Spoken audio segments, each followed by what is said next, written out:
আমার সকল প্রিয় এবং সম্মানীয় শ্রোতা ভাইদের আমার ফার্মিং সলিউশন চ্যানেলে অনেক অনেক স্বাগত জানাই। আশা করছি আপনারা সকলেই ভালো আছেন, আপনাদের ফার্মের মুরগিও ভালো আছে। তো অন্য দিনের মতন আজকেও আপনাদের সামনে নতুন একটি পর্বে হাজির হয়েছি। আজকে এই পর্বে একটি বিশেষ গুরুত্বপূর্ণ বিষয় নিয়ে আলোচনা করব যে মুরগির প্রথম যে এক সপ্তাহ, এই 1 থেকে 7 দিন যে ম্যানেজমেন্টটা বা কী মেডিসিন চালাবো, কী ম্যানেজমেন্ট নেওয়া যায়, সেই বিষয়ে বিস্তারিত আলোচনা করব। তো তার আগে বলি বন্ধুরা, যারা আমার এই চ্যানেলে নূতন বা ভিডিওটি প্রথমবার দেখছেন, চ্যানেলটি অবশ্যই সাবস্ক্রাইব করে নেবেন আর পাশে থাকা বেল আইকনটিও চেপে দেবেন, যাতে আগামীতে এরকম কোনো ভিডিও দিলে তার নোটিফিকেশনটা আপনারা পেয়ে যান। আর যারা পুরাতন, লাইক কমেন্ট শেয়ার করে দেবেন। তো ভিডিওটি শুরু করা যাক। প্রথমে বলি, মুরগি প্রথম থেকে আর 1 সপ্তাহের ম্যানেজমেন্টটা খুব গুরুত্বপূর্ণ বিষয়। এই টাইমটা যদি মুরগি আমরা ব্রুডিং ঘরে থাকে, এই ব্রুডিং ঘরে যদি আমরা মুরগিটা ঠিকঠাক পরিচর্যা বা মেনটেন করতে পারি, তাহলে কিন্তু আগামী দিনে আমাদের মুরগি ভালো হবে।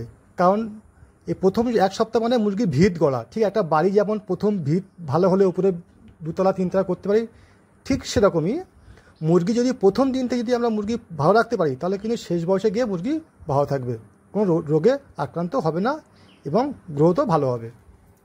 তো প্রথমে বলি, যখন আপনাদের ফার্মে মুরগি প্রথম দিন আসবে, সেদিন কিন্তু আপনি অন্য কোনো ওষুধ জল বা শোধন জল দেওয়ার দরকার নেই, শুধু ইলেকট্রল জল দেবেন। প্রথম দিনে একদম সারাদিন সন্ধ্যা পর্যন্ত ইলেকট্রল জল খাবে। কেন ইলেকট্রল জল খাবে? এই ইলেকট্রল জলটা খেলে পাখি প্রথম যে হ্যাচারি থেকে গাড়ি ধকল খেয়ে আসে, জল খায় না, একটা ডিহাইড্রেশন, জলের ঘাটতি হয়ে থাকে। তো সেই দুর্বলতা জড়তা কাটাতে ইলেকট্রল জলটা খুব ভালো কাজ করবে এবং পাখির জলের ঘাটতিটা মেটাবে। তো সেই কারণে সকাল থেকে ফার্মে বাচ্চা এলে সকাল সন্ধে পর্যন্ত আমরা প্রথম দিন ইলেকট্রল জল চালাবো। এটা গেল প্রথম দিন সকালে। আর চায়ের দিকে পর্দা তো ফেলাই থাকবে, পাখি একদম পর্দা ফেলা থাকবে। তো প্রথম দিন এবার রাতে কি চলবে? রাতে একটা অ্যান্টিবায়োটিক চলবে কুসুমটাকে ঠিকঠাকভাবে হজম করার জন্য, বা কুসুমে যাতে কোনো সমস্যা না হয় তার জন্য। সেটা আপনারা নিওডক্স দিতে পারেন, ভেনডক্স দিতে পারেন, এই জাতীয় ওষুধ আমরা দেবেন। এটা 1000 পাখিতে 50 গ্রাম হিসাবে 3টে ভাগে ভাগ করে নেবেন। ওই 50 গ্রামটা 1000 পাখিতে 50 গ্রাম 3টে ভাগে ভাগ করে নেবেন। ওই 3 ভাগ 3 দিন চালিয়ে দেবেন, এই হিসাবে দেবেন। সারা রাতে জলে খাবে, শোধন ছাড়া জলে খাবে। এটা গেল 3 দিন রাতে।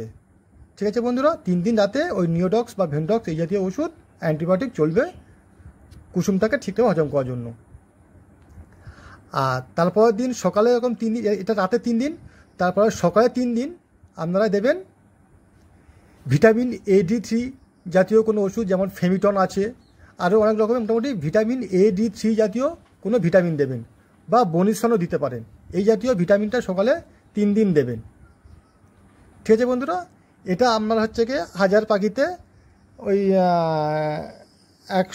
1000 পাখিতে আমরা হচ্ছে কি 60-70 ml মতন জলে 2 ঘন্টা জলে খাবে, সেরকম জল দেবেন। তাহলে কী হবে? মোটামুটি আপনার 3 দিন চলবে। এটা হলো কি পাখির গ্রোথটা ভালো হবে, একটা ভিটামিনের ঘাটতি অভাব সেটাও মিটে যাবে। তো প্রথম 3 দিন সকালে এই ভিটামিন AD3 জাতীয় ভিটামিন চলবে, আর রাতে তো নিওডক্স ভেনডক্স চলছে। ঠিক আছে বন্ধু, এটা গেল 3 দিন। এই সকালে ভিটামিন দেওয়ার পরে তারপর ইলেকট্রল জল দেবেন। তারপর যতক্ষণ চলবে ইলেকট্রল জল চলবে, আবার সন্ধ্যে ওই নিওডক্স ভেনডক্স চলছে। এরকমভাবে 3 দিন পার হয়ে যাবে। 4 দিনের দিন আপনারা সকাল থেকে সারাদিন আপনি দেবেন, ইলেকট্রল জল চালাবে, এখন ইলেকট্রল জল চলবে। ঠিক আছে। পঞ্চম দিনে ভ্যাকসিন হয়, অনেকে পঞ্চম দিনে হয়, 6 দিনে হয়, আমি পঞ্চম দিনে ভ্যাকসিন করেছি। আর একটা কথা বলি, এই প্রথম 2 দিন কিন্তু পর্দা ফেলে রাখবেন, পর্দা তুলবেন না। 3 দিনের দিন গিয়ে পর্দাটা, নিচের পর্দা ফেলা থাকবে, ওপরে পর্দা তুলে দেবেন, যাতে উপর থেকে হাওয়া বাতাসটা ভালো যায়, নিচে থেকে হাওয়া এসে যেন ডাইরেক্ট পাখির গায়ে না লাগে, সেই কারণে নিচের পর্দাটা ফেলে রাখবেন আর উপরের পর্দাটা তুলে দেবেন। তো মোটামুটি 5 দিনের দিন ভ্যাকসিন হবে, এবং ভ্যাকসিনের দিন আপনারা কী করবেন? ঘরটা একটু বাড়িয়ে নেবেন। ঘরটা বড় ব্রুডিং ঘর থেকে একটু ঘরটা বড় করে নেবেন। আমি যেমন 5 দিনের দিন এসে ঘরটা বড় করে নিয়েছি। এই 5 দিনের দিন ভ্যাকসিন করেছি আমি। এই ভ্যাকসিনে সকাল সন্ধ্যা পর্যন্ত যেহেতু প্লেন জল চলে, আমার সবাই জানে, এটা বলতে লাগে না যে ভ্যাকসিন যেদিন হয় সেদিন কোনো শোধন জল বা কোনো মেডিসিন, কোনো ওষুধ চলে না, শুধু প্লেন জল চলবে। তো আমার সারাদিন প্লেন জল চলেছে। 5 দিনের দিন রাতে ভ্যাকসিন করেছি। তো 6 দিনের দিনটা গ্যাপ দিতে পারেন, বা 6 দিন, আমি 6 দিনের দিনটা যেহেতু ভ্যাকসিন হচ্ছে তার পরের দিনটা গ্যাপ দিয়েছিলাম। 7 দিন 8 দিন বা 6 দিন 7 দিন যে কোনো দিন আপনার ভ্যাকসিনের পরেও খাওয়াতে পারেন, ভ্যাকসিন 7-8 দিন বয়সেও খাওয়াতে পারেন। এই টাইমটা দেখবেন পাখি ল্যাম হয়ে যায়। অনেক সময় বলে দেয় যে 7-8 দিন বয়সে পাখি ল্যাম হয়ে যাচ্ছে, খোঁড়া হয়ে যাচ্ছে। তো ওই ল্যাম বা খোঁড়া হওয়ার হাত থেকে রক্ষা পাওয়ার জন্য নিউরোবিয়ান ফোর্ট বলে একটা ট্যাবলেট আছে, যেটা আপনারা হিউম্যান ফার্মেসিতে পেয়ে যাবেন। এটা ডোজ হচ্ছে কি 1000 পাখিতে 30টা। সকালের জলে 2 ঘন্টার জলে খাইয়ে দেবেন। খুব ভালো ওষুধ। এতে ভিটামিন B12 আছে, বি কমপ্লেক্স আছে। এটাও একটা ভিটামিনের ঘাটতির অভাব মেটাবে। সেই সঙ্গে পাখির ল্যাম বা খোঁড়াটা হবে না। খুব ভালো ওষুধ। এটা আমি 2 দিন চালিয়েছি, খুব ভালো ওষুধ। তারপরে কি করবেন, 5 দিন বাদ দিয়ে 6 দিন কি 7 দিন বয়সে খাবারের সাথে একটু হলুদ দেবেন। এই হলুদটা কিন্তু আপনারা সপ্তাহে 2 দিন ব্যবহার করবেন। সপ্তাহে 2 দিন, প্রথম সপ্তাহ থেকে মুরগি যাওয়া পর্যন্ত সপ্তাহে 2 দিন ব্যবহার করছি। যদি 40 দিন মুরগি থাকে আপনারা 4×7=28 বা 5×8, আমরা 10 দিন ব্যবহার করবেন। 2 দিন হিসাবে সপ্তাহে 2 দিন করে হলে 10 দিন ব্যবহার করবেন। এই হলুদের কাজ কি? হলুদ খুব ভালো একটা অ্যান্টিবায়োটিক, রোগ প্রতিরোধ ক্ষমতা গড়ে তোলে, পাখির রোগ জীবাণু হাত থেকে রক্ষা করে, লিভারেরও ভালো কাজ করে, লিভার টনিক হিসেবে কাজ করে। লিভারে কোনো সমস্যা হবে না, পাখির রুচি বৃদ্ধি পাবে। আর এইরকমভাবে মোটামুটি 1 থেকে 7 দিন এই ম্যানেজমেন্টটা আপনারা করবেন, তাহলে দেখবেন পাখি খুবই ভালো থাকবে। আর একটা কথা বলি, এখন কিডনির প্রভাবটা অতটা নেই, তাই আমি আলাদাভাবে কোনো কিডনি ম্যানেজমেন্ট করছি না।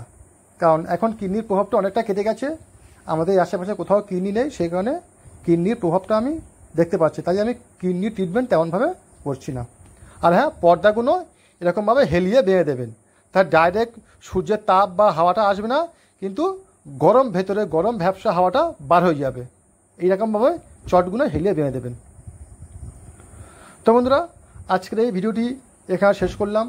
যদি আপনাদের এই তথ্যটি ভালো লেগে থাকে বা উপকারে এসে থাকে, প্লিজ ভিডিওটি লাইক, কমেন্ট, শেয়ার করে দেবেন, যাতে আপনাদের পাশের খামারি ভাই বোনরা এই ভিডিওটির মাধ্যমে উপকৃত হয়। ধন্যবাদ, সবাই ভালো থাকবেন। আবারও দেখা হবে নতুন এক কোনো ভিডিওতে।